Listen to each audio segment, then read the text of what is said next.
What if you only use the internet at the coffee shop?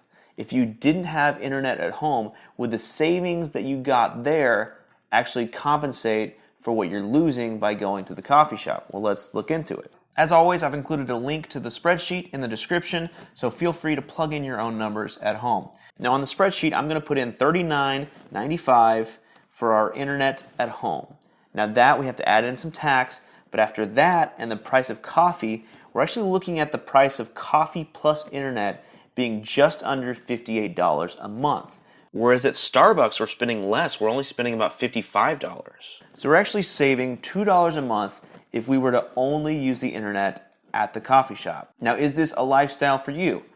I don't know, probably not. But if you really want to save money and your internet at home is in the $80 to $100 range, maybe consider actually only using internet at a coffee shop. Just something to think about, not really practical, but kind of funny to know.